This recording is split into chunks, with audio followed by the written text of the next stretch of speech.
Friend ये बहुत ही शानदार गीत दीदी सुनाने जा रही है, कैसे लगेगा कमेंट बॉक्स में बताइएगा। ये शानदारी पर शानदार गीत बा। सपोर्ट करिए।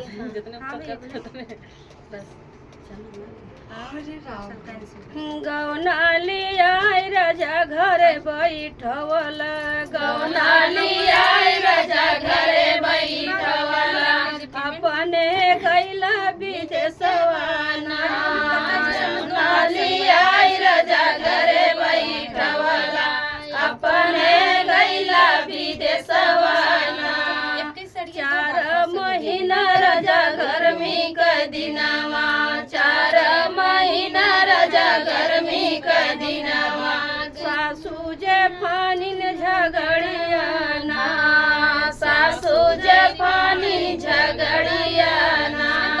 4 महीना राजा गर्मी क दिनवा, 4 महीना राजा गर्मी क दिनवा, सासू जे पानी झगड़ियाना। पंखा कूलर बल मूली हलिन चोराई, पंखा कूलर बल मूली हलिन चोराई।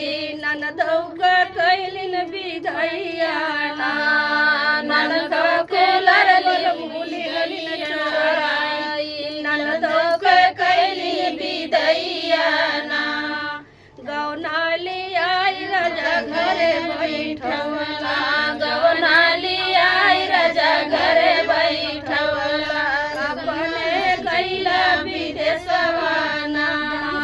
अपन कराई राजा घरे बैठवला, अपने गैला विदेशवाना। 4 महीना राजा बरखा के दिनवा, 4 महीना राजा बरखा के दिनवा, जेठनी फानी झगड़वाना। 4 महीना राजा बरखा के दिनवा, जेठनी फानी झगड़वाना। अरे यार कैसे भुलाई झगड़ा में तो भूलत नहीं सर्वा साफ पूत बात तू कैसे 4 महीना राजा बरखा के दिनवा, 4 महीना राजा बरखा के दिनवा, जेठनी फानी झगड़वाना।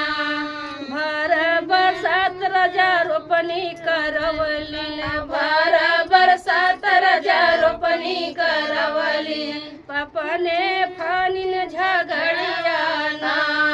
भर बरसात राजा रोपनी करवली, अपने फानी झगड़वाना। गौना कराई राजा घरे बैठवला, अपने छौला विदेशवाना। गौना कराई राजा घरे बैठवला, अपने गैला विदेशवाना।